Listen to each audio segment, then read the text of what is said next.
সফরে আমাদের এই সফরটা মূলত ছিল রাজনৈতিক। আমরা চীনের যে কমিউনিস্ট পার্টি আছে সিপিসি, তাদের আমন্ত্রণে আমরা গিয়েছিলাম। আমাদের এই সফরটি অত্যন্ত সফল হয়েছে। আমাদের দেখা হয়েছে, মিটিং হয়েছে, অত্যন্ত চমৎকার একটা মিটিং হয়েছে। চীনের কমিউনিস্ট পার্টির পলিট ব্যুরো, যেটা সর্বোচ্চ ওনাদের নীতি নির্ধারণী সংস্থা, সেই সংস্থা যেখানে মাত্র 25 জন সদস্য আছেন, তাদের একজন ওর মধ্যে যিনি একটা শীর্ষস্থানীয় লি হংজং এবং যিনি ন্যাশনাল কংগ্রেসের ভাইস প্রেসিডেন্ট, অত্যন্ত গুরুত্বপূর্ণ রাজনৈতিক ব্যক্তিত্ব তিনি। তার সঙ্গে আমাদের প্রথম সভা হয়েছে যেদিন আমরা পৌঁছেছি সেদিনই।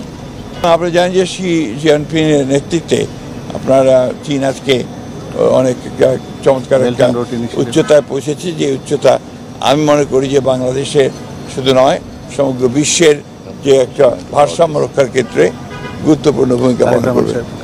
আর সবচেয়ে বড় কথা যেটা, যে আপনারা সবাই ইতিমধ্যে জানেন যে আমাদের দলের ভারপ্রাপ্ত চেয়ারম্যান জনাব তারেক রহমান সাহেবকে তারা দাওয়াত করেছেন এবং খুশি হয়েছেন যে তিনি এখন নেতৃত্ব দিচ্ছেন, এবং আমরাও তাদেরকে দাওয়াত করেছি, তারা দাওয়াত গ্রহণ করেছেন এবং একটা পার্টির মধ্যে পার্টি টু পার্টির একটা 2 বছরের রাজনৈতিক ডায়ালগের জন্য, পলিটিক্যাল ডায়ালগের জন্য একটা MOU করার আলোচনা হয়েছে।